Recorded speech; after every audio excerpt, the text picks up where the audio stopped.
오늘 우리가 읽을 세 번째 말씀은 사도행전 8장 1절에서 8절입니다. 신약성경 사도행전 8장 1절에서 8절입니다. 사울은 스데반을 죽이는 것을 찬성하였다. 그리고 그날부터 예루살렘에 있는 교회는 큰 박해를 받아 믿는 사람들은 모두 유대와 사마리아의 여러 지방으로 흩어져 갔고 사도들만 남게 되었다.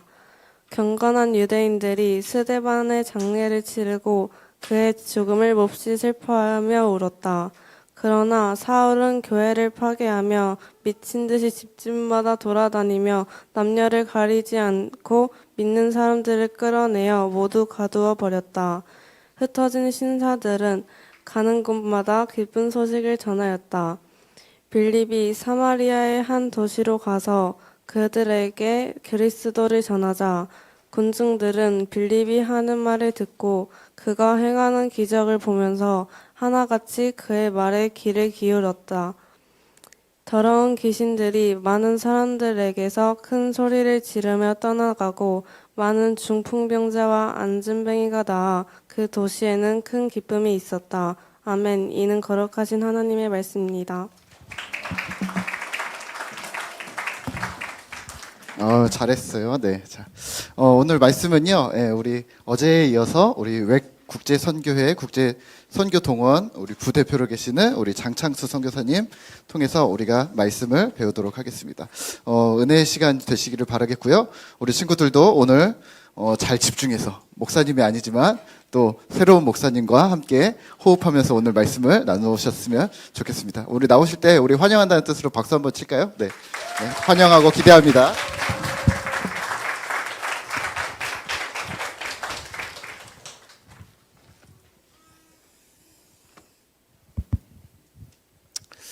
네, 맨 앞줄에 우리 학생들이 너무도 똘망똘망한 눈으로 쳐다보고 있어서 아마 오늘 이렇게 선교사님 설교를 끝나고 나면 다음 주에 아니구나 이제 끝나자마자 목사님 되게 보고 싶고 목사님 설교가 듣고 싶을 거예요. 네, 아마도 뭐 이렇게 아이들한테 친절한 설교는 되지 않지 않을까라는 좀 두려움도 있는데 준비한 말씀 그대로 전하도록 하겠습니다. 오늘 제가 나눌 말씀의 제목은 예수로 아름다운 사람들인데요. 사도행전에 나와 있는 저희랑 같습니다. 시간의 차이는 좀 있지만 예수님을 믿고 교회 공동체로 모였던 사람들 그리고 예수님의 이름으로 말미암아 살았던 사람들 그 사람들의 이야기를 좀 나누려고 합니다. 하나님께서 세상을 지으시고 또 사람을 지으시고 아름답다라고 하시면서 하셨던 말씀이 토부라고 여러분 제가 작년에 여기 9월에 다녀갔더라고요. 기록을 보니까 그때도 드렸던 말씀인데요. 그때 제가 그런 당부를 드린 적이 있어요. 이제 막 시작하시는 꿈토교회가 뭐 사람들의 눈에 참 보기 좋고 매력적인 교회이기보다는 우리 하나님의 그 미의 기준을 좀 아셔야 되는데 그 기준에 합당한 아름다운 교회가 되셨으면이라는 마음을 드렸었는데 그때 이제 드렸던 말씀이 하나님이 처음 세상을 지으시고 참 보기 좋다 너무 좋다라고 하셨던 말씀이 토부라는 감탄사였거든요. 그리고 우리가 성경을 찾아보면 히브리 말로 예쁘다 보기 좋다라고 하는 또 다른 말이 있는데 그것은 야페라는 말이 있습니다. 차이가 있다면 토부는 눈으로 보이는 당장의 겉으로의 아름다움이 아니라 그 내면 속에 있는 아름다움이 생명이 돼서 흐르는 걸 이야기하는 거고요. 야페는 말 그대로 당장 보기 아름다운 겁니다. 하나님이 처음 세상을 지으시고 그 안에 두신 인간의 모습, 세상이 돌아가는 모습을 보면서 야 진짜 좋다, 참 좋다라고 토부의 감탄사를 외치셨던 이유는 정말 아담과 하와가 너무도 예쁘고 잘생겨서가 아니라 내가 지은 세상이 너무 만족스럽게 장관이기 때문이 아니라 그 안에 담겨있는 순종, 하나님에 대한 온전한 믿음, 그 안에서 이루어지는 조화 속에서 만물이 생명을 얻어가는 그 모습이 하나님 보시기에 너무 좋았기 때문에 하나님은 토부라고 외치신 겁니다. 근데 시간이 지나고요. 하나님에게서 점점 멀어져가는 사람들은 사실 토부라는 내면의 아름다움, 생명으로 열매 맺는 아름다움보다는 당장 내 눈을 만족시킬 만한 예쁜 거, 나를 이렇게 뭔가 끌어당길 수 있는 매력적인 거에 더 아름다움의 가치를 부여하면서 살아가게 됐고 그래서 어쩌면 하나님 우리에게 처음 주신 하나님의 기준으로서의 아름다움, 그 토부라는 것은 참 우리 안에 이제는 점점 힘을 잃어가는 현대사회 안에 그런 것들을 좀 발견하게 됩니다. 저에게 있어서 성경 또는 신앙서적 말고요. 제가 주제넘게 철학책을 좀 읽으면서 한병철 씨가 쓰신 아름다움의 구원에 바로 요와 관련된 내용이 나오는데요. 거기서 어떤 이야기를 하시냐면 정말 우리에게 소중한 아름다움 중에 하나가 숭고함이란 아름다움인데 현대 사회는 그것이 사라지고 있다. 사람들은 이제 뭔가 매끄럽고 보기 좋고 빛이 나는 것들에 자기 모습을 비춰보는 것들을 좋아하지, 뭔가 울퉁불퉁하고 모난 듯하지만 그 안에 숭고함이 담겨있는 아름다움을 더 이상 사모하지 않는다라고 그는 지적을 합니다. 그래서 그가 이제 맛에다 비유를 하는데요. 사람들이 이제 쓴맛보다는 담백한 맛보다는 단맛에 더 열광하는, 아마 여기도 이제 연령 따라 좀 다르긴 하지만 여러분 느끼시지 않습니까? 좀 이렇게 젊은 세대로 내려갈수록 단맛에 요즘 뭐 탕후루로 대변되는 것 같은데, 저는 한 입 먹었다가 이걸 왜 먹나 싶은 생각이 들어서 나는 나이가 들었구나 이런 생각을 좀 하긴 했는데요. 사람들이 그런 당장의 나의 만족을 최대치로 끌어올 수 있는 그런 단맛에 열광하는 모습들도 그렇고, 이제 사람들은 숭고함을 더 이상 존중하지 않는다라는 이야기입니다. 근데 여러분들, 숭고함이나 아름다움 우리가 포기할 수가 없는 것이 그 안에는 하나하나 재료를 보면 반길 만한 게 없어요. 숭고함이나 아름다움을 이루려면 수고와 눈물과 인내와 또 사람들에 대한 사랑과 희생과 이런 것들이 담겨 있어야만 빚어져서 숭고함이 되고, 그 숭고한 아름다움이 우리를 바꾸는 거거든요. 그래서 아마 여러분 가정마다 차이가 있을 수 있지만 그래도 우리가 이제 부모님의 사랑을 생각하면 좀 이렇게 살면 안 되겠다라는 생각을 하게 되는 이유도, 부모가 너무 예뻐서 이렇게 살면 안 되겠다라고 하는 사람보다는 나를 향해 주셨던 사랑 때문에 그 숭고함이 그렇게 사람들을 바꿔가는 겁니다.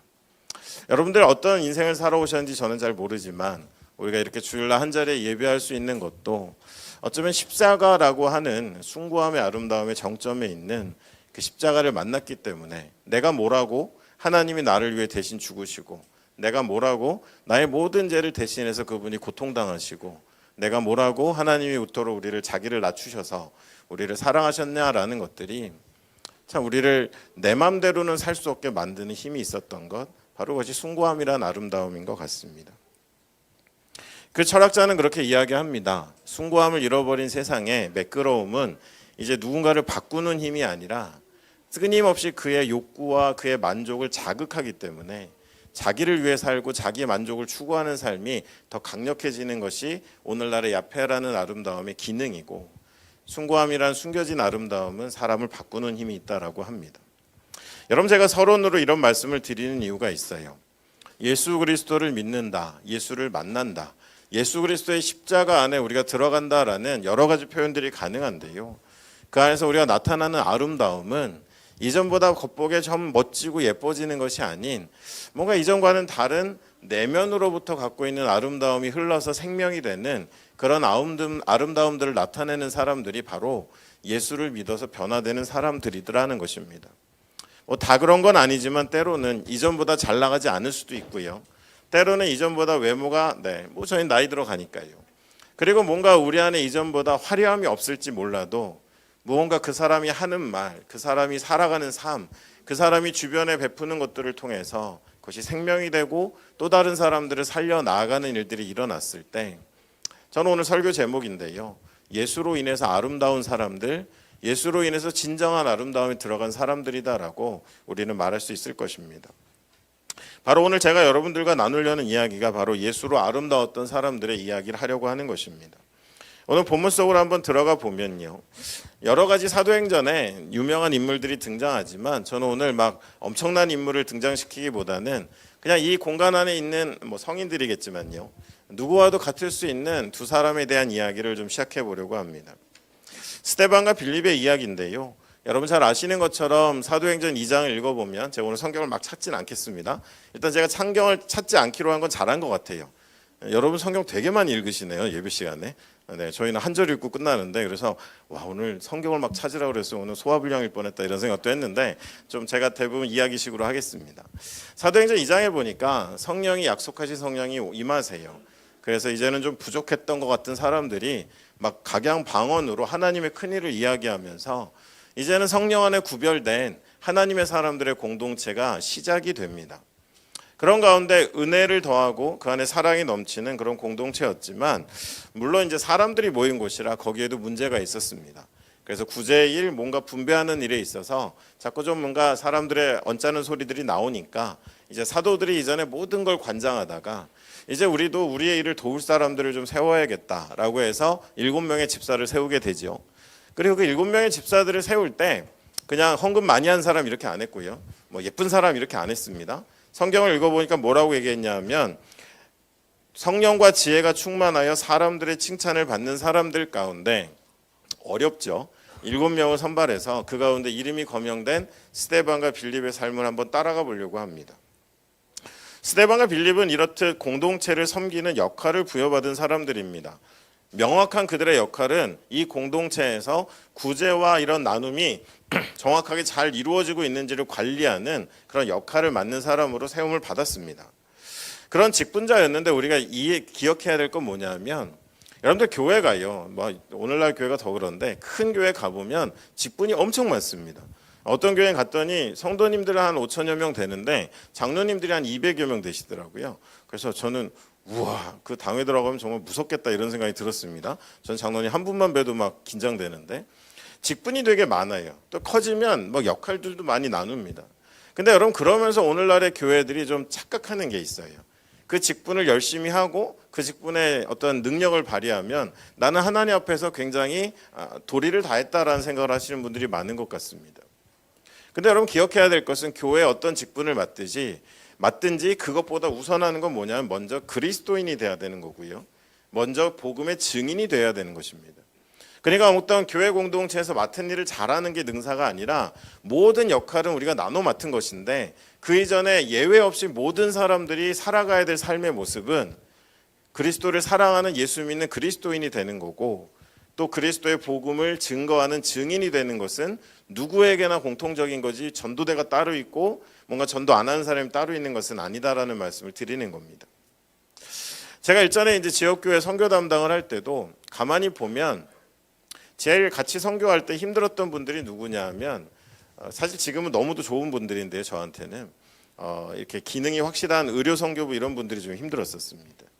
그러니까 제가 같이 이루고자 하는 선교는 그 땅에 하나님의 영광을 보는 건데 기능이 너무 뛰어나신 분들은 기도 안 하셔도 되더라고요. 옆에 지켜보니까 기도 한 번도 안 하고 예수 안 믿어도 돼요. 그냥 선교지라는 곳에 가서 의류수를 베풀고 뭔가 도움을 주면 사람들이 엄청 좋아하고 기뻐하고 할렐루야 합니다. 근데 그게 저 같은 사람에게 좀 두려움이 된 게 저 기능 때문에 저 줄 수 있는 유능함 때문에 정말 저분이 한 사람의 그리스도인으로서 하나님 앞에 몸부림하고 살아가는 것들을 방해하는 건 아닐까 그런 생각이 좀 들었었습니다. 그래서 한 번은 저희가 네팔을 가는데 그렇게 단호하게 말씀드렸어요. 선교는 의료인이 하는 게 아니라 그리스도인이 하는 거고 선교의 영광이 나타나는 것은 의료인이기 때문에 나타나는 것이 아니라 하나님 백성들이 믿음으로 나아가기 때문에 나타나는 것이기 때문에 우리는 먼저 우리가 하나님 백성으로 그리스도인으로 그 땅을 밟는다라는 걸 먼저 확실하게 해야겠습니다라는 그런 마음들로 참 같이 많이 기도하고요. 그리고 가서도 말씀을 정말 열심히 보면서 서로를 믿음 안에 격려했던 기억이 있습니다. 여러분들 이렇듯 스데반과 빌립도 직분을 맡았지만 또 다른 사람들도 있었지만 중요한 건 그들의 가장 본질적인 아이덴티티는 그리스도인이었고 그리스도의 복음의 증인이었다라는 것들을 우리가 기억해야만 한다라는 것입니다. 그래서 베드로는 사도행전 4장 20절에 우리는 보고 들은 것을 말하지 아니할 수 없다라고 얘기했습니다. 그러니까 내가 사도 중에 대빵이니까 나는 이 일을 내가 제일 열심히 하는 거야가 아니라 내가 보고 내가 들은 것을 말하지 않을 수 없고 행하지 않을 수 없다라는 것이 우리가 이렇게 살아가는 이유다라고 답변했던 베드로의 이야기입니다. 그래서 실제로 그들이 살아가는 공동체 모습을 보니까요. 사도행전 5장 41절로 42절을 보니까 일단 먼저 예수님의 이름으로 핍박을 받는데 그것이 기쁨이 되고요. 그리고 또 나아가서 읽어보니까 그들은 어디에 있든지 그리스도는 주라 가르치고 전도하기를 그치지 않았다라고 이야기하고 있습니다. 그들은 그리스도인의 증인이 되는 게 일상이었습니다. 우리가 자칫 이 말씀을 오늘날의 교회 관점에서 읽으면 꿈토교회가 예를 들어 그렇게 읽어보는 거죠. 꿈토교회 성도들은 성전에 있든지 집에 있든지 예수는 그리스도라 가르치기와 전도하기를 그치지 않았다 그러면 현대교회 관점에서 이게 어떻게 다가오냐 하면 꿈토교회 목사님이 빡시게 전도대를 돌리는구나. 막 성도님들 아침마다 나오라 그래서 전도대를 매일 돌리는구나. 사실 그런 교회들도 있거든요. 여러분들 그렇구나라고 우리는 해석하기가 쉽지만 그게 아니에요. 여러분 이 시대의 교회 안에 그런 프로그램은 없었습니다. 그러면 여러분 이 말씀의 의미는 뭐지요? 간단합니다. 그들에게 이거는 마땅한 가치고 당연한 가치였다는 거예요. 누가 틀을 만들고 누가 어떤 프로그램을 만들고 자극을 하고 독려를 해야만 되는 일이 아니라 뭐 일을 어떻게 했냐는 문제는 두 번째고요. 그들에게 이거는 마땅하니 보고 듣고 내가 본 것을 증거하지 않을 수 없었다라는 자연적인 반응이었다는 거예요. 저는 오늘날의 교회가 제가 어제도 이제 그 선교적 교회에 대한 말씀드리면서 말미에 그런 얘기를 좀 했던 것 같은데 여러분 교회가 빨리 우리가 해야 될 건 속히 해야 될 건 자연스러움의 회복입니다. 여러분 자연스럽지 않은 건 내 것이 아닌 거잖아요. 내가 믿고 있는 신념을 1시간 동안 이야기하는 것과 누구에게 주워 들은 거를 1시간 동안 떠드는 건 다르잖아요. 여러분 교회가 회복해야 될 건 이제는 자연스러움인 것 같아요. 뭔가 형식에 매이고 어떤 우리가 알고 있는 그런 어떤 방식을 내가 수행해내는 것이 아니라 그리스도인이라는 나라는 사람이 나와 형제자매 된 사람들과 이루어가는 그런 자연스러움들이 저는 교회를 살릴 거다라고 믿고 있는데요. 여기에 실패하면 사실 오늘날에 뭔가 야패 뭐 건물도 뻐쩍지근하고 막 예배당 들어오니까 아까도 목사님 저 올라오기 전에 선교사님 마이크를 입에다 이렇게 직각으로 갖다 대셔야 됩니다 이러시는데 어떤 교회는 갔더니 그냥 제가 어디로 앵글을 잡아도 다 흡음을 하더라고요. 마이크 사시라는 얘기가 아니라 막 그런 거 자랑하는 제가 한번 어떤 합신측 교회 가 설교를 하는데 제가 키가 좀 작잖아요. 올라갔는데 이 강대상이 너무 높은 거예요. 목사님 키가 크시거든요. 그래서 발판이라도 하나 갖다 주지 통만 보게 생겼네 막 이러고 있었는데 갑자기 제가 손을 딱 올려놨더니 강대상이 자동으로 내려가는 거예요 높이가. 그래서 이제 방송실에서 화면을 보고 제 몸과 맞아지니까 딱 버튼을 누르니까 정리가 되더라고요. 어떻게 다음 주에 하나 사시겠습니까 여러분들? 네. 아이들 좋아할 것 같지 않나요? 근데 여러분 우리는 너무 눈에 보이고 이렇게 절차와 사람들이 어떻게 생각할까에 대한 것들에 너무 많이 빠져 있어서 오늘날의 교회는 자연스러움들을 많이 잃어버리고 있는 거예요. 제가 어제도 이렇게 목사님하고 잠깐 차 한잔 마시면서 말씀드렸지만 저도 이제 교회 안 가는 사람들 모아놓고 공동체를 하나 하고 있는데요. 말 이상하죠. 교회 가기 싫어갖고 이제 모여 있는데 그분들하고 이렇게 생활하면서 오후에 제가 가장 듣기 좋은 호칭이 뭐냐면 요 꼬맹이들, 요 아이들이 뭐 집사님, 장로님이라고 부르지 않아요. 거기 이제 모여 있는 어른들을 이모, 삼촌이라고 불러요. 언젠가부터 그렇게 됐어요. 저희 집 애들도 교회 같이 예배 드리는데 그래요. 오늘 삼촌 집에 가서 하루 자고 올게요. 도대체 어떤 삼촌인지 따져봐야 돼요. 주변에 삼촌이 너무 많아가지고 야, 그 동작동 사는 삼촌이냐 아니면 심대방 사는 삼촌이냐 그런 것처럼 뭔가 그런 자연스러움들 우리는 회복해 가야 된다라는 생각을 좀 합니다. 여러분 그러한 가운데 이제 스데반과 빌립의 공동체 안에도 그들에게 이거는 마땅한 가치였어요. 그냥 좀 피곤해도 우리 남자 성도님들 아침에 출근하시는 것처럼 우리 학생들 죽어도 가기 싫지만 학교를 인상을 쓰고도 가방 메고 가는 것처럼 이거는 그들에게 마땅한 가치였다는 거예요. 그리고 그들의 일상이 되었습니다. 그리고 그들에게 있어서 이러한 일상이 되었다라는 것이 스데반과 빌립의 삶에도 나타나는 것이 이제 관찰을 좀 할 건데요. 그들의 공동체가 사도행전 6장 7절에 보니까 하나님 말씀이 점점 왕성해졌다고 그랬어요. 여러분 이것도 오해하지 마세요. 왕성해졌다는 거는 우와 이제는 예배 시간에 성경 봉독을 10번 하나 봐 이런 게 아니고요. 무슨 말을 하던 삶의 어떤 삶을 결정하던 말씀이 자연스럽게 그들의 삶 가운데 흘러간다는 거예요. 말씀이 왕성하다는 거는 우리가 성경을 1년에 몇 독을 한다는 게 아니라 저는 여러분들 저도 지역교회 규모 있는 교회에서 생정목사까지 해봤는데 전 제일 신기한 분들이 누군지 아세요? 맨날 5독했다 6독했다라고 상품을 타가시는데 권사님들이 그렇게 이기적일 수가 없고 그렇게 죄송해요. 여기 앞에 꿈나무들이 있는데 좀 걸르겠습니다. 그래서 하여간 변하지 않는 게 전 너무 신기했는데 왕성해진다는 건 우리 학생들도 마찬가지인데요. 얼마나 많이 읽었냐 물론 많이 읽어야 돼요 처음에는. 하지만 그것이 얼마나 내 삶에 마땅한 가치가 되고 나눔이 되느냐라는 것들을 말씀드리는 겁니다. 자 여러분 그런 공동체 안에 두 집사의 삶을 한번 따라가면서 지금부터 뭘 말씀드릴 거냐면 그와 같은 어떻게 보면 마땅하고 하나님 앞에 흔들림 없는 삶을 살아갈 수 있었던 이유가 뭘까? 제가 두 집사님을 한번 이렇게 스토킹을 해보니까 그 스데반과 빌립을 공통적인 5가지의 요인이 있었는데 그 5가지만 오늘 말씀드리려고 합니다. 첫 번째로 여러분 그들의 삶에는 그들의 삶의 출발점에 가장 중요했던 것은 어제도 제가 복음의 크기에 대한 말씀을 좀 드렸는데 그들의 삶 자체가 거대한 복음의 서사, 영어로 내러티브라고 하지요. 작은 그냥 구원의 교리로서의 복음이 아닌 하나님의 위대한 이야기로서의 복음의 서사 위에 그들의 삶이 놓여 있었다라는 공통점이 있습니다. 자, 여러분들 그 사도행전 7장을 보면 안타깝게도 스데반 집사님은 유대인들에게 복음을 전하다가 돌에 맞아서 순교하는 장면이 7장에 나오고 저희가 읽은 본문은 그 다음입니다. 근데 7장 전체가 그냥 그 긴 7장 전체가 뭐냐 하면 스데반 집사님이 유대인들에게 전했던 메시지를 그대로 기록하고 있습니다. 여러분 여기서 우리가 뭘 기억해야 되느냐?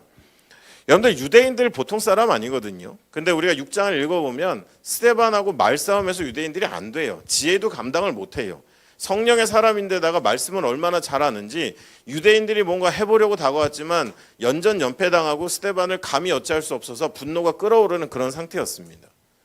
그리고 7장에 이제 말문이 열리고 스데반이란 한 구제의 일을 맡은 집사가 입에서 던지는 메시지는 유대인들이 그렇게 자랑하는 아브라함과 모세와 유대의 히어로들, 그 구약의 히어로들을 한 명 한 명 언급하면서 그 위대한 하나님의 너희들의 그 역사가 어떻게 예수 그리스도로 귀결되고 예수 그리스도가 결론인지를 여러분 원고 없이 그들에게 말씀을 전하는 거예요. 여러분 여기서 우리는 에이 스데반이니까 사도행전인데 여러분 이러시면 안 돼요. 비겁한 겁니다. 자꾸 그런 말 하시는 분들은 겸손한 게 아니라 나를 보호하는 거예요. 나랑 그와는 달라 뭐 이런 거 있잖아요. 여러분 스데반이라는 사람이 설마 이랬을까요? 아무래도 느낌이 내일 광장에서 전도하다가 유대인들하고 한번 붙을 것 같은데 오늘 저녁에 A4 용지 4장 분량으로 전도문을 작성해보자. 그리고 저녁에 이걸 외우고 나갔을까요? 아니면 이미 하나님으로부터 예수 그리스도로 이어지는 이스라엘 역사를 끌어안을 수 있는 거대한 서사가 그의 삶 가운데 당연한 이야기로 받아들여졌을까요? 여러분 후자인 거예요. 이미 그 말씀 안에 깨어있고 말씀 위에 세워져 있었던 삶이었기 때문에 하나님의 성령이 도우시고 상황이 됐을 때 그는 입을 열어서 유대인들에게 그래 너희들이 자랑하는 그 역사가 어디로 가나 한번 보자. 예수 그리스도가 누구인지 한번 보자라는 그들이 어찌할 수 없어서 돌을 집어들 수밖에 없는 복음을 스데반은 전했던 것입니다. 여러분 빌립의 삶을 한번 따라가 보니까요. 사도행전 8장에 말씀해 보니까 그가 에디오피아 내시를 만나요. 이 과정도 우리가 그냥 지나치게 어려운 게 그냥 길 가다 만난 거 아니에요. 사실 그때 사도행전 8장의 배경을 보면 하나님의 뭐 부흥이라고 할까요? 좋은 일들이 북쪽에서 많이 일어나고 있었어요. 근데 갑자기 사실 어디 부흥이 일어나면 거기 가서 좀 껴 있어야 되잖아요. 근데 하나님이 성령 안에서 빌립에게 남쪽으로 가라고 말씀하세요. 근데 우리 하나님이 꼭 끝까지 안 가르쳐 주시거든요. 일단 가라. 여러분 기억하셔야 하나님 끝까지 그림 안 보여주세요. 여러분에게 그림을 끝까지 보여주는 사람들은 보통 철학관에 계신 분들이지 하나님은 안 보여주세요. 왜냐하면 우리의 믿음과 하나님과의 관계를 중시하시기 때문에 그렇습니다. 근데 결과를 안 보여주고는 광야길을 따라서 가는데 이디오피아 내시를 만납니다. 성령이 다가가라고 말씀하세요. 그리고 그를 도우라 하시는데 가서 보니까 이디오피아 내시가 오늘날로 치면 이사야 53장을 읽고 있는데 뭔 말인지 모르겠어요. 뭔가 여기에 중요한 메시지가 담겨 있는 것 같은데 이 말이 뭘 의미하는지 모르고 헤매고 있을 때 빌립이 그에게 그것이 예수 그리스도를 의미한다라는 것을 그 자리에서 풀어 알게 해줍니다. 복음을 받아들인 이디오피아 내시가 어떻게 하죠? 내가 세례받기 원한다라고 그 자리에 세례를 받고 그 믿음을 예수를 영접하게 됩니다. 여러분 이 장면은 또 어떻게 생각되세요? 미리 준비했을까요? 내가 마침 지난주에 내가 교회에서 이사야 강해를 들었는데 운도 좋게 53장에 걸렸달까요? 아니면 이미 빌립도 선지서에 담겨있는 하나님 말씀을 통해서 예수 그리스도가 얼마나 작지 않은지 예수 그리스도가 왜 온 천하 만국에 주신 유일한 구원의 이름인지를 믿고 알고 살아가고 있었을까요? 여러분들 후자죠. 두 사람에게는 한 교회의 직분자다라는 것 이전에 바로 이 거대한 내러티브로서의 복음 위에서의 삶이 있었고 그것이 그들의 삶의 출발점이었기 때문에 그들은 견고한 삶을 살아갈 수가 있었다라는 것입니다. 여러분들 복음은 헬라어로 어제도 말씀드렸지만 유앙겔리온이라고 다 알고 있어요. 근데 유앙겔리온은 이런 거 아니거든요. 예수 천당 불신지옥이나 그냥 뭐 당신 어떻게 살았던 나랑 같이 영접 기도만 하면 예수를 믿게 돼. 여러분 이렇게 작은 게 아니라 유앙겔리온은 한 나라의 명운이 걸린 전쟁의 승리의 소식이고 새로운 왕의 통치가 시작됐다라는 전 나라적인 소식을 알릴 때 유앙겔리온이라고 했습니다. 그러니까 그 얘기는 뭐예요? 이제는 나는 다른 통치 아래 살아가고 다른 질서 아래 살아간다라는 걸 받아들이는 것이 유한겔리온이지, 그냥 다른 건 하나도 바뀌지 않았는데 들어보니까 이건 보험 가입하듯이 하나 들어놓으면 좋겠는데 믿습니다, 천국 가는 티켓을 주세요라고 하는 그런 작고 개인적인 삶에 가질 수 있는 무언가가 그렇게 초라한 게 복음이 아니라는 거예요. 여러분, 복음이 초라하지 않은 걸 알게 됐을 때, 그 복음이 위대한 사랑의 이야기라는 걸 알게 됐을 때, 복음이 우리가 살아가는 모든 역사를 품고 있는 거대한 서사라는 걸 알게 됐을 때, 비록 우리의 성격이 MBTI 때문에 전도를 잘하는 사람도 있고 못하는 사람도 있을 수 있지만 우리의 삶 속에 그리스도는 주라 가르치고 증거하는 것, 아이들을 무릎에 앉혀놓고 예수의 이름을 이야기를 하나라도 들려주는 것은 이제는 교회에서 하라고 해서 하는 게 아니라 내 삶에 마땅한 가치가 되는 것이고 자연스러운 일이 되어져 가는 것입니다. 제가 이렇게 막 사역을 할 때 결혼하기 전이었는데요, 지금 저도 이제 외모가 나이 들면서 많이 망가졌는데 옛날에 좀 참했습니다. 그래도 약간 야패스러웠었는데, 자, 여러분들 그때도 사람들이 물어봤었어요. 갑자기 어느 날 아무 생각 없이 하고 있는데 이렇게 어떤 자매를 만나기 원하냐라고 그 흔한 질문 있잖아요. 이상향 뭐 이런 거. 그래서 일단 저는 이제 농담같이 했던 말이 일단 키는 좀 커야 될 것 같다. 유전자를 개선해야 되기 때문에 그러니까 뭐 이런 얘기도 하고, 제가 이제 공대를 나와서 거친 단어를 많이 썼었습니다. 근데 그러던 중에 그 질문을 받고 집에 돌아왔는데 머릿속에 막 생각이 좀 복잡해졌어요. 난 진짜 누굴 원할까? 그러다 제가 어떤 그 미국에서 있었던 어떤 수련회를 가게 됐는데 거기서 각 지역에서 온 신학생들하고 모였는데 어떤 분이요, 어떤 자매님이 텍사스에서 공부하시는 분인데 배우자를 위한 기도의 제목이 100가지인 거예요. 그걸 보여줬어요, 노트를 1번부터. 정말 저는 그러니까 나쁘게만 얘기한 게 아니라 대단하다고 되게 은혜를 받았습니다. 그래서 저도 나도 100개는 안 돼도 한 20개를 써보자. 한국어 써보려고 그러는데 여러분 제가 10개를 못 넘기더라고요. 물론 키 큰 여자는 있었습니다. 근데 여러분 그날 저녁을 지나고 며칠 동안 그런 고민들을 하는데 그 제목이 사실은 진심인데요, 하나로 귀결됐습니다. 그것이 뭐냐 하면 예수 그리스도의 복음을 자녀에게 자연스럽게 들려줄 수 있는 여자면 좋겠다라는 걸로 귀결됐었습니다.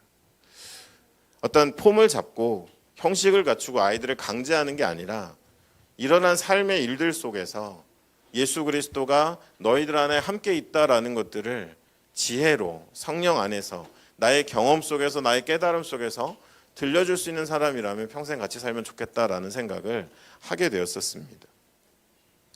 그들의 삶의 출발점은 바로 복음의 서사 위에 있었습니다. 그냥 불완전하고 뭔가 뒤죽박죽된 무언가가 아니라 그들은 거대한 서사의 위에 자신들의 삶을 두었다라는 것입니다. 그러한 가운데 두 번째는 그들은 자신의 누구인지에 대한 자기의 정체성, 영어로 아이덴티티라고 하지요. 여러분 그것을 바로 성경 전체에서 발견하게 되었다라는 것입니다. 여러분 초대교회 성도들이 대단했죠. 로마에서 힘으로 누르고 유대인들이 종교적으로 핍박을 해도 감옥에 가두고 사람을 처형해도 사람들이 흔들림이 없었고, 아까 우리가 잠깐 언급한 말씀처럼 예수로 인해 핍박받는 거 오히려 기뻐했던 사람들입니다. 근데 그런 사람들을 뭐라고 표현할까? 크리스토퍼 라이트라는 분이 하나님 백성의 선교에서 어떤 표현을 쓰시냐 하면 자기가 속한 이야기를 아는 백성이라는 표현을 씁니다. 그러니까 내 삶이 속한 이야기를 아는 백성, 그러니까 내 삶이 어디서 와서 어디로 흘러갈지를 너무도 명확히 알고 있는 바로 그 이야기 속에서 나의 아이덴티티, 내가 어떻게 살아야 될 사람인지를 알고 있는 사람들이었다라고 평가합니다. 실제로 여러분 누가복음 24장을 보면 예수님이 정신 못 차리는 제자들 옆에 딱 나타나시거든요. 엠마오로 가고 있는데 어떻게 니네 무슨 얘기하냐, 너 예수 얘기 몰라? 옆에 예수를 세워놓고 그 얘기하는 장면이 나오거든요. 근데 거기서 예수님께서 하도 이제 마음이 답답하니까 그들에게 자신이 누군지를 알리시는데 어떻게 알리냐 하면 야 똑똑히 들어 내가 예수야 이렇게 안 하셨습니다. 첫 번째 만남에서 어떻게 하시냐 하면 모세와 선지자의 글과 시편에 기록된 모든 말씀을 통해서 왜 내가 죽지 않고 다시 부활할 메시아임심을 그 제자들에게 말씀하세요. 성경 전체로. 그러면서 제자들이 반쯤 정신 차리고는 못 보내드립니다. 우리 모임으로 갑시다. 그리고 모여있는 곳으로 예수님을 모셔갔을 때 재차 예수님이 특강 두 번째 시간을 시작하시면서도 성경에 기록된 모든 말씀을 통해서 내가 누구인지를 말씀하시고, 그리고 이제 그 복음이 어떻게 땅끝까지 증거될지에 대한 것들을 밤새 말씀하시는 장면이 누가복음 24장에 나옵니다. 여러분 예수님은 자기를 어떻게 설명했지요? 성경을 갖고 설명하셨어요. 내가 어디로부터 와서 어디로 가는지를 설명하신 거예요. 여러분 마찬가지입니다. 우리도 그래요. 여러분 무엇을 위해 살아가시고 무엇이 여러분의 삶에 가장 중요하고 어떨 때 여러분의 삶은 잘 살았다라고 말씀하시겠습니까? 내가 어디에서 왔고 어디로 가는지를 모르는데 우리가 어떻게 평가해요? 맨날 비교만 하는 거죠. 여러분 그게 진화론이거든요. 그냥 빵 어느 날 단백질 덩어리가 모여 사람이 됐고 그 안에 우등한 것은 생존할 거고 열등한 것은 소멸할 거니까 우리는 누구보다 우월해야 되고 그래서 우월함을 좀 우리가 조금 우월해지면 으쓱하고 열등해지면 비참해지는 진화론적인 질서 안에 우리는 살아가는 거예요. 하지만 내가 어디서 와서 어디로 가는지를 아는 사람들은 비교, 열등, 우등 이런 걸 갖고 있지 않습니다. 왜냐하면 내가 너무도 유니크하고 독보적이고 유일한 존재라는 걸 알기 때문에 함부로 사람들의 인생과 나를 비교하지 않는다라는 것입니다. 여러분 실제로 사도행전 1장 8절에 예수님께서 오직 성령이 너에게 임하시면 너희가 권능을 받고 땅끝까지 이르러 내 증인이 되리라 말씀하셨어요. 여러분들 저도 선교단체에 있지만 많은 분들이 권능, 헬라어로 두나미스 말도 되게 뭔가 세잖아요. 무슨 부대 이름 같잖아요. 그러다 보니까 권능 그러니까 이걸 너무 지나치게 막 손대면 귀신 빡 떠나고 손대면 병 낫고 막 이런 걸로만 우리가 치부하지만 그래서 여러분들한테는 해당이 안 되는 뭔가 약간 신들린 듯 예수의 신이 씌우신 사람들만 갖고 있는 뭔가 초능력 갖고 생각하는데 여러분 아니에요. 여러분들 예수의 제자들이 어떻게 땅끝까지 복음을 가지고 갔을까요? 그 권능이 뭘까요? 여러분 꼭 기억하셔야 됩니다. 그 권능은 뭐냐면 정체성이에요. 어떤 환경에 던져져도 가난해도 부해도 어려워도 쉬워도 내가 누구인지를 잊지 않았기 때문에 그들은 복음을 들고 땅끝까지 갈 수 있었던 것이지 여러분들 우리가 아는 무슨 마블 영화에 나오는 초능력을 가지고 거기까지 간 게 아니라는 거예요. 단지 하나 능력은 언제 부어지느냐? 내가 누군지 아는 사람들의 마음속에 간절한 애통함이 있을 때 간절함이 있을 때 하나님이 하늘의 문을 열고 그의 인생 가운데 능력을 필요에 따라 부으시는 거예요. 그럼 여러분 정체성이 능력이다 그러면 아직도 동의가 잘 안 되시죠? 제가 이 설명 드리면 대부분 이해하시더라고요. 제가 저희 어머님이 한 14년 전에 돌아가셨는데 올해 투병을 하셨어요. 그래서 제가 미국에서 공부하다가 그래도 어머님 마지막 투병은 같이 하자 그래서 한국에 들어와 있었거든요. 그때 그냥 병석을 오래 지키다 보니까 어색한 아들이었는데 옛날 얘기를 많이 하게 됐습니다. 그래서 제가 어머님 이야기거리 떨어지실까 봐 병원에 갈 때 앨범도 꼭 들고 가고 그랬어요. 이때 왜 이랬어요? 저 때는 왜 이랬어요? 근데 그러면서 제가 새삼 발견한 게 뭐 이게 상투적인 간증이지만 옛날엔 저희 집이 어려웠는데 뭐 똑같잖아요. 근데 진짜 어려웠더라고요. 근데 그때 사진을 보니까 저하고 형님은 안 어려웠어요. 옷을 잘 입었더라고요. 근데 저희 어머님은 계절이 바뀌어도 옷이 바뀌지 않으시는 뭐 그런 분들 계시잖아요. 해가 바뀌어도 작년 옷을 입고 계시는. 나중에 실상을 알게 됐어요. 저희 아버님의 월급이 너무 적어서 저희가 누렸던 삶을 살 수 없는 거였는데 어머니 얼마나 극도로 아끼고 또 우리를 위해 사셨는지를 하나하나 알게 됐었습니다. 제가 정말 여쭤봤어요. 와, 요즘 같으면 그렇게 살 수 있는 엄마 없는데 어떻게 그렇게 사셨어요? 라고 했더니 저희 어머님 말씀은 간단했습니다. 엄마니까. 내가 니들의 엄마니까. 여러분 그 이니까라는 말의 강도를 아십니까? 저는 세상에서 가장 강력한 말 중에 하나가 이니까라고 생각합니다. 여러분 가끔 문 목사님 화 안 나실까요? 나실 수 있어요. 목사님 제가 자세히는 뭐 이렇게까지 얘기하면 제가 모르고 하는 얘기일 수도 있지만 제가 아는 대부분의 신실하신 목사님들은 그 어려움을 어떻게 이기냐면 내가 목회자이니까라는 나의 아이덴티티를 확인하면 이겨갑니다. 여러분 정체성은 이 시대의 가장 강력한 권능이에요. 근데 여러분 영적 전쟁에서 이게 능력인 줄 아니까 사단 어떻게 할까요? 사단은 우리의 정체성을 혼돈하게 만드기 때문에 도대체 나는 누구고 여긴 어디? 난 무엇을 위해 살까? 나는 뭐에 만족하고 뭐가 기쁠까? 이런 걸 찾지 못하게 현대인들을 몰아가는 것이 진정한 영적 전쟁입니다. 여러분들 스데반과 빌립이 흔들림 없이 이와 같은 일을 할 수 있었던 건 그들의 정체성을 알고 있었습니다. 여러분 제가 지난 여름에 청년 집회를 몇 군데 갔었어요. 여름 내내 제가 전했던 말씀 중에 가장 핵심이 되는 내용은 에베소서 1장 4절이었습니다. 저는 이 말씀을 읽는데 막 두렵고 떨렸어요. 청년들 생각하면서. 대단한 거 아니에요. 여러분 어떤 표현이 들어있냐면 에베소서 1장 4절에 복음을 소개하면서 창세전부터 너희를 택하사라고 되어 있어요. 여러분 창세전부터 너희를 택하사라는 이 말이 왜 위대한 말일까요? 우리는 우리의 존재를 어떻게 확인하죠? 우리가 사는 세상과의 비교 우위나 비교 열등으로 해석해 갑니다. 근데 복음은 뭐라는 거예요? 창세전, 이 땅의 모든 것이 생기기 전부터 우리를 택하셨다는 거예요. 그 얘기는 뭡니까? 우리는 비교할 이유가 없어요. 우리는 하나님 앞에 그냥 나예요. 나라는 존재의 가치로 나를 보시지 하나님이 절대로 안 하시는 게 있는데 누구와 비교해서 더 나으니까 우리를 선택하지 않으셨다라는 겁니다. 여러분, 제가 이거 왜 청년들한테 간절히 바랬을까요?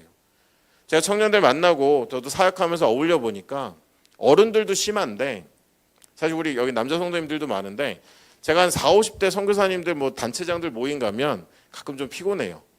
왜냐하면 자기를 증명하려고 애쓰는 몸부림이 너무 느껴져서 그래요. 안 물어봤는데 뭘 나열을 많이 해요. 제가 어디서 뭐 했었고, 제가 어디에 소속돼 있고, 누구랑 잘 알고. 여러분, 이거 다 뭡니까? 나 그렇게 낮게 보지 마, 나 이 정도야 라는 거 애써서 하는 거 아닙니까?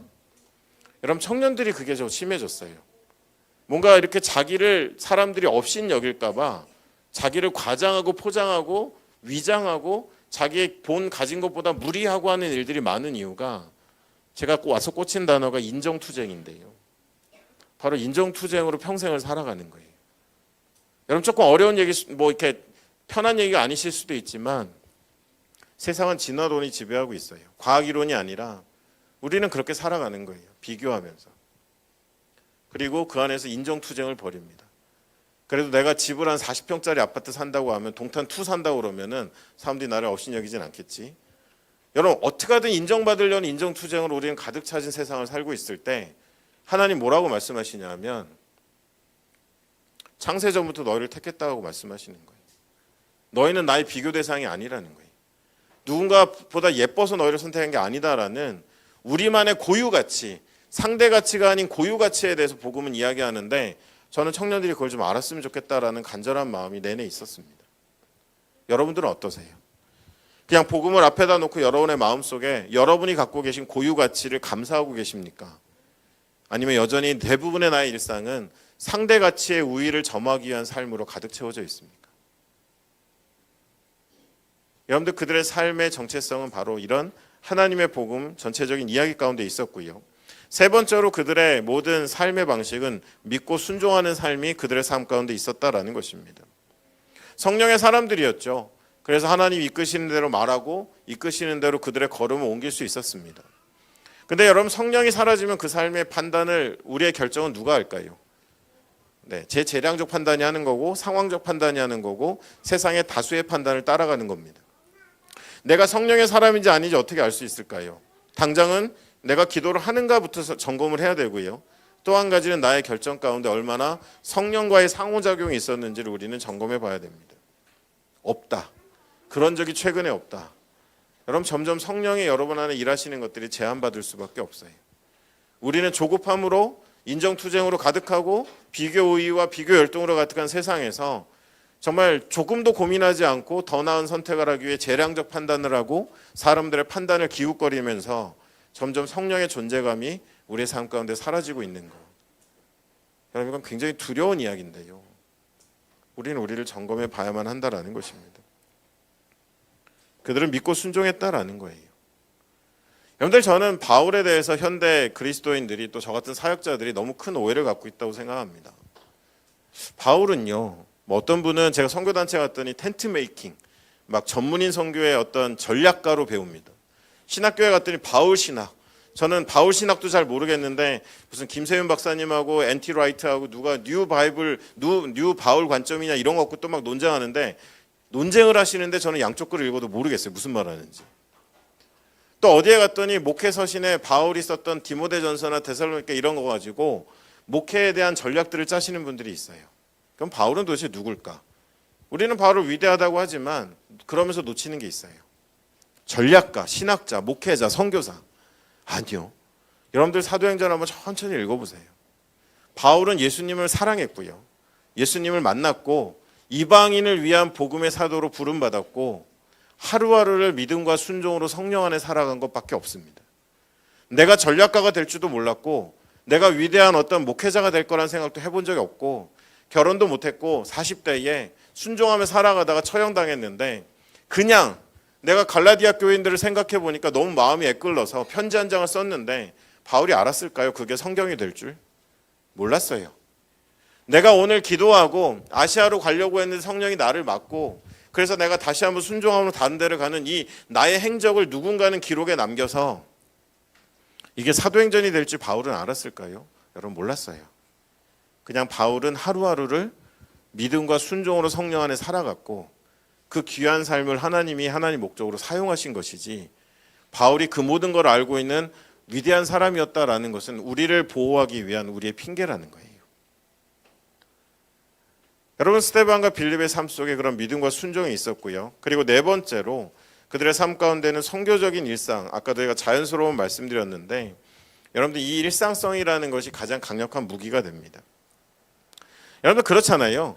뭐 이제 하실지 모르겠지만 꿈토교회도 어느 날 이제 새생명 축제를 합시다. 우리도 여러분 지금 새생명 축제 하셔도 걱정인데 지금도 예배당이 꽉 차 있는데 어떻게 해야 되죠? 네. 뭐 분식집 같이 이렇게 한 층을 만들어야 되는 모르겠습니다. 자, 여러분들 막 그런 거 하자 그러는 거예요. 근데 어느 날 여러분들이 직장 다니신 우리 남자 성도님들이 한 명을 데리고는 가야겠고 갑자기 점심을 사기 시작합니다. 요즘 사람들은 다 알아요. 점심 안 사던 사람이 갑자기 점심 사면 교회 가자고요? 다 압니다. 옛날에 제가 저희 교회 전도왕 했던 분이 나중에 알았어요. 어떻게 저렇게 전도를 잘하지 그랬더니 그분이 해병대 사령관 3스타였거든요. 매주 10명씩 데려와요. 물론 한 달을 못 가시지만 그 성도님들이. 심지어 제가 뭐 받냐면 그 3스타 안수 집사님이 그날 주차봉사셨어요. 주차봉사라고 봉을 들고 이러고 큰 소리로 장군님 제가 하겠습니다 그러고 오는 것까지 제가 본 적이 있어요. 그분하고 같이 식사할 때 마주한다 전화가 왔는데 전화벨이 빰빠라빰빰빰빰빰 뼛속까지 군인이었던 분이에요. 여러분들 우리가 일상성이라는 거 아까 말씀드린 것처럼 이미 먼저 내가 나의 아이덴티티와 나의 삶과 나의 모든 것들이 하나님의 복음 안에서 해석되고 그것이 확인되었을 때 내가 보고 들은 것을 증거하지 않을 수 없다라는 것들을 우리의 삶에 흘려갈 때 가장 강력한 거예요.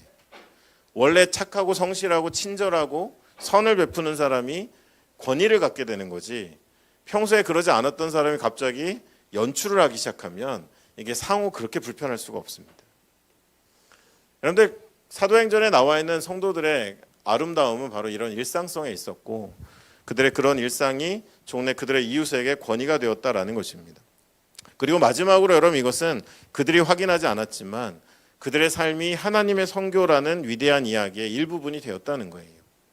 여러분 우리가 읽었던 말씀 속에 스데반이 순교하는 장면 곁에 누가 서 있습니까? 사울이라는 청년이 서 있습니다. 사람들이 돌을 던지면서 그 발 앞에 옷을 두었다라고 하는데 바로 그 사울이 어쩌면 예루살렘 안에 갇혀 있을 수 있는 복음을 온 세상으로 들고 나아갔던 이방인의 사도 바울이 되었습니다. 또한 여러분들 사도행전 1장 8절에 너희는 땅끝까지 가서 증인이 되라고 하셨는데 예루살렘 교회가 좋기만 한 건 아니었던 게 이 사람들이 잘 안 흩어지고 있었거든요.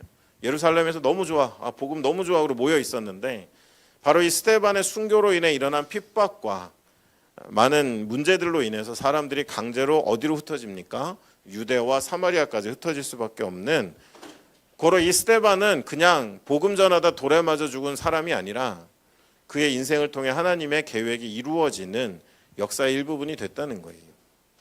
그럼 여러분 빌립은 어떻습니까? 빌립이 누굴 만났다고 그랬죠? 여러분 에디오피아 내시, 그에게 말씀을 전하고 세례를 베풀었잖아요. 일반 역사에서도 그렇고 교회 역사에서 이 에디오피아 내시의 존재를 어떻게 보느냐? 여러분 오늘날 우리로 치면 북부 아프리카죠. 아프리카 선교의 처음 출발점 기원으로 삼고 있습니다. 그냥 성령을 따라서 남쪽으로 가라. 거기 누굴 만날 거야. 말씀 헤매고 있잖아. 가르쳐줘. 말씀을 전하고 세례를 베푼 것뿐인데 그냥 나는 한 사람을 만났고 나의 일상 속에 한 사람에게 세례를 베푼 것뿐인데 그 사람의 만남이 북아프리카 역사의 기원이 되었습니다. 여러분 이렇죠. 우리도 마찬가지예요. 이건 우리가 살아서 알 수 있는 부분은 아니에요.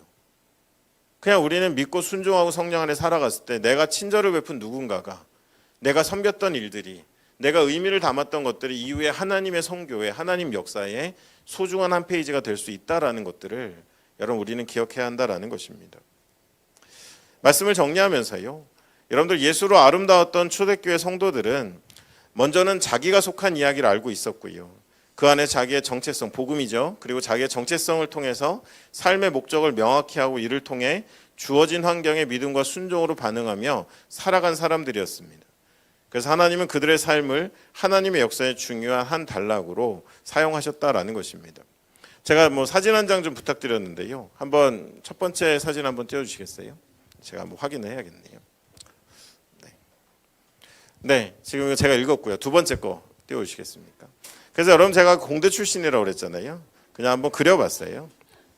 이게 꼭 스데반과 빌립의 이야기가 아니라 저도 한번 읽고 나서 보니까 우리 모두의 신앙을 점검할 수 있는 기준이 되겠다라는 생각을 하게 됐습니다.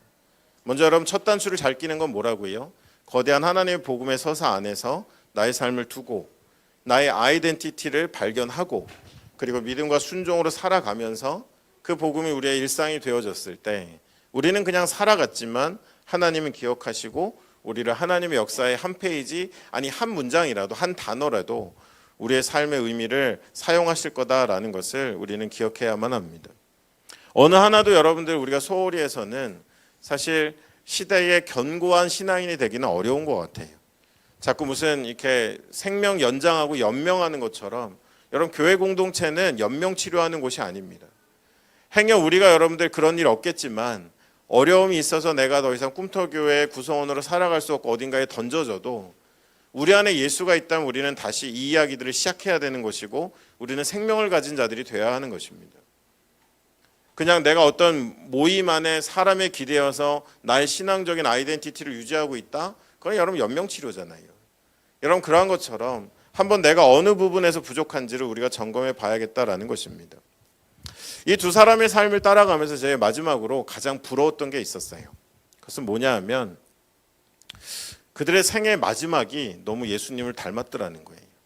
여러분 이게 우리의 소원 아닙니까? 어제도 제자도에 대한 질문이 나왔었는데 여러분 신앙인들의 로망, 신앙인들의 마지막 소원은 내가 예수를 닮는 거거든요. 그게 제자잖아요. 예수님이 하신 일을 나도 하고 예수님과 같이 되는 거. 여러분 스데반의 마지막이 어땠습니까? 돌에 맞아요. 고통스러웠겠죠. 죽어가면서도 그의 얼굴에 광채가 났어요. 그리고 뭐라고 얘기하냐 하면 저들을 용서해달라고 이야기합니다. 여러분 누구의 마지막 모습이에요? 여러분 예수님의 십자가에서의 마지막 모습이었습니다. 연출하지 않았겠죠. 내가 죽어가고 있는데 이미 그의 삶은 예수님을 닮은 거예요. 여러분 빌립은 어떻습니까? 오늘 읽었던 본문 중간쯤 보시면 그가 사마리아로 가서 복음을 전했다라고 되어 있습니다. 처음 여러분 사마리아 지경으로 복음을 갖고 들어가셨던 분이 누굽니까? 예수 그리스도가 만났던 수가성 여인의 이야기를 기억하십니까? 누구도 가지 않는 곳, 사람들이 전통 속에서 외면했던 곳, 천대했던 곳에 빌립은 복음을 들고 나아갔습니다. 여러분도 여러분의 이야기가 될 수 있어요. 그냥 우리가 비교하지 말고 나 한 사람이 하나님의 말씀의 복음의 위대함을 인정하고 그 안에서 내가 누구인지에 대한 질문에 대해 답변하고 하루하루를 믿음과 순종으로 살며 그 안에서 그것이 나의 삶의 일상이 되어지면 내가 스스로 나를 위대하게 만들어야만 되는 인정투쟁의 세상 속에서 나의 노력이 아닌 세상을 지으신 위대하신 하나님이 우리를 참 복되다, 아름답다, 정말 아름답다, 토부의 감탄사로 우리의 삶을 평가해 주실 거다라는 말씀을 드리는 겁니다. 그래서 여러분들 선교적 교회, 선교적 공동체라는 거는 저도 선교단체에 있지만 여러분에게 빨리 선교부를 하나 만드시고 빨리 주변에 가난한 이웃에게 반찬을 나눠주시고 이런 활동을 종용하는 것이 아니라 여러분 우리가 누구인지를 먼저 알고 우리가 어떤 이야기를 따라 사는 사람들인지를 알고 그걸 통해 우리의 존재 목적이 무엇이고 우선순위가 무엇인지를 발견해가는 것. 여러분 그것을 통해서 우리가 반응하며 살아갔을 때 우리는 위대하지 않지만 위대하신 하나님이 우리를 위대하게 사용하시는 것이 바로 하나님의 방식이다라는 것을 여러분 꼭 기억해 주셨으면 좋겠습니다. 그래서 여러분들 복음 밖에서의 삶으로 인정투쟁 벌이며 너무 피곤하고 소진되고 지쳐가지 마시고 여러분을 정말 고유가치로 바라보시는 하나님의 예수 그리스도의 복음 안에서 다시 한번 여러분의 삶의 단추를 잘 끼워가시고 요즘 답답하고 뭐 좀 궁금하면 여러분의 귀한 공동체가 있으시니까요. 같이 대화하고 격려하면서 그 믿음의 여정을 함께 가시는 여러분들 되시기를 다녀가는 사람이지만 간절한 마음으로 축원드립니다. 제가 기도하겠습니다. 사랑의 하나님 아버지 감사합니다. 이곳 꿈터 교회 가운데 주님 은혜를 베풀어 주십시오.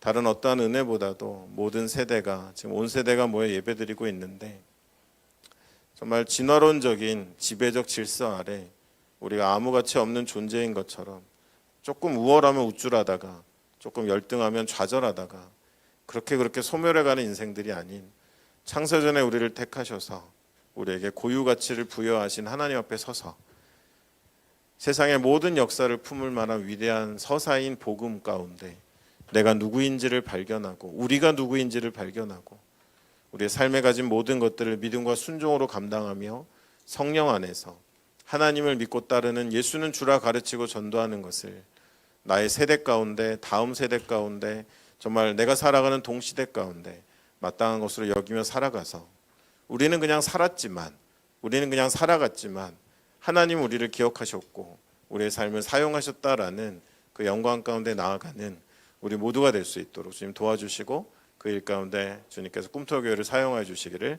간절히 원합니다. 이 모든 말씀 우리 주 예수 그리스도의 이름으로 기도드렸습니다.